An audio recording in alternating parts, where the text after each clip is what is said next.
Hey guys, Brian the cell phone guy here again. Today we're going to take a second look at the Siyata SD7 Ultra, and in this one we're going to focus on the items in the menu specifically. But before we get started, I just want to make a correction on the first video.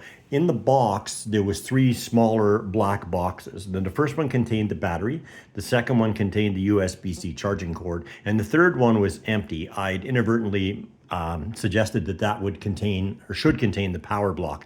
But what that actually does is it contains the belt clip. So you don't have to buy the belt clip separately. It'll come with all the devices that are shipped from now onwards. Okay, now getting right into the menu here. To turn the phone on, we're going to take this rotary volume knob and we're going to turn it just until the green light comes on and it starts to light up the screen. Now this is going to go through about a 10-second warm-up cycle, so we're just going to wait patiently while it does that.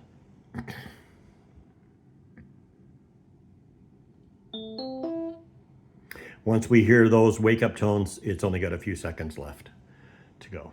There we go. So now we're into the main menu. So this is going to be the channel selector knob here, and that's what we're going to use to control this. So we're going to push down, and it's going to tell us that this is the Ultra 9878.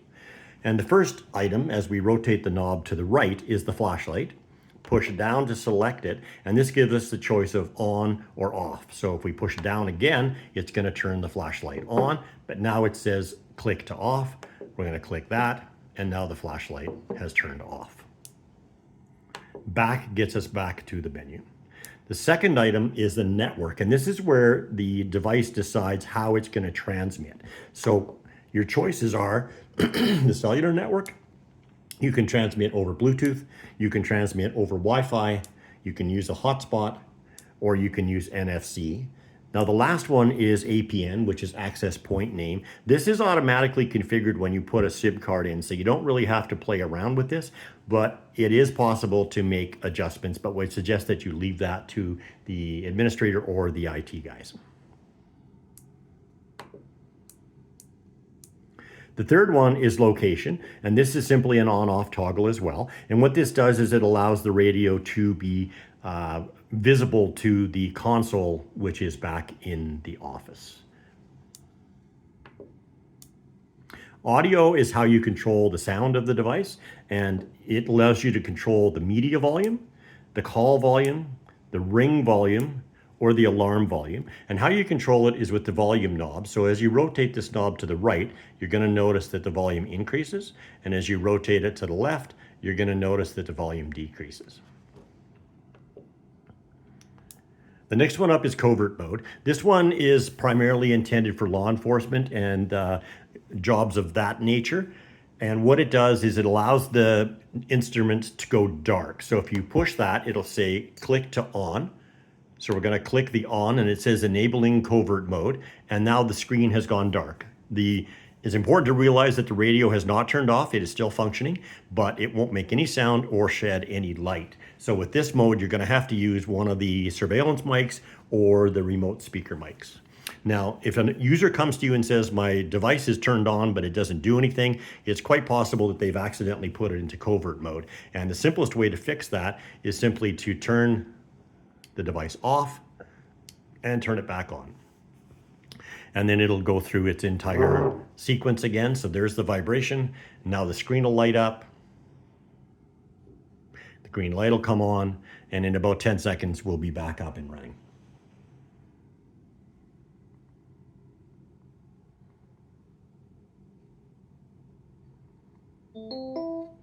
And once we hear the tones, we know we've only got a couple of seconds left to wait. Okay, so now we're going to go back into the menu, and we're going to go through to system. Now, system is the most complex part of the entire menu, and it takes up more than half of the pages in the user manual. So we're going to leave this for a second video, and we're going to come back to it.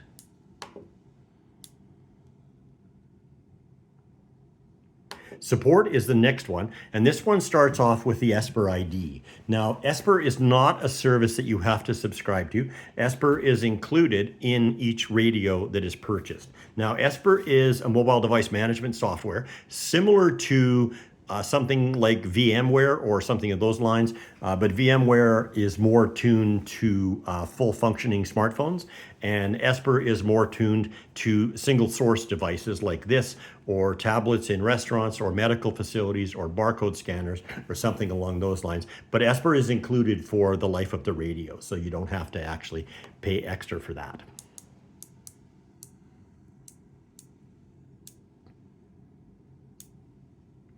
About is the talks about the radio. So IMEI number one, and IMEI is the identifier, International Mobile Equipment Identifier number one, and that's what identifies this specific piece of hardware. IMEI 1 SV is the software version. International Mobile Subscriber Identifier number one, and this has to do with the SIM card as well, and so does the ICC ID, but this is physically the SIM card and not electronically the SIM card. And IMEI number two is the eSIM. So this phone has the the capability of using two phone numbers. The second one is not a physical SIM, it's an electronic SIM. And then again, once we have in here, you'll see the software version and the other details of the eSIM, which aren't visible right now because I don't have an eSIM available with this. The version, the hardware number, the SKU, the Wi-Fi address, and reboot. Now, all of these numbers are more likely to be important to the administration and less likely to be used by the end user. So reboot is if you have something wrong with the device or it's just frozen up, you can reboot it. So you could click this button. Once we get into reboot, there's two ways to do it. You can click the channel selector knob, or on the side of the device, this button here that was originally identified as the power button, if you push and hold that, it'll restart. So you'll see it shutting down, and now it has shut down, but it's not turned off. It's about to come back on. So when the light comes back on, the screen will light back up again, and you'll see it start to go through its reboot cycle again.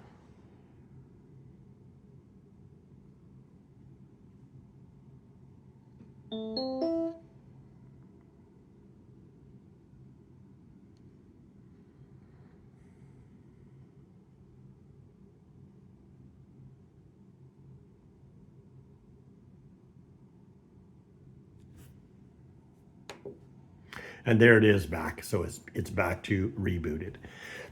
So basically that's a walkthrough of the first half of the user guide. The second half of the user guide in the next video is going to be all about the system sections of the menu. So stay tuned for that. Hit the like and subscribe button so you'll get notified when that video is ready. That's all we have for today. Thanks for watching.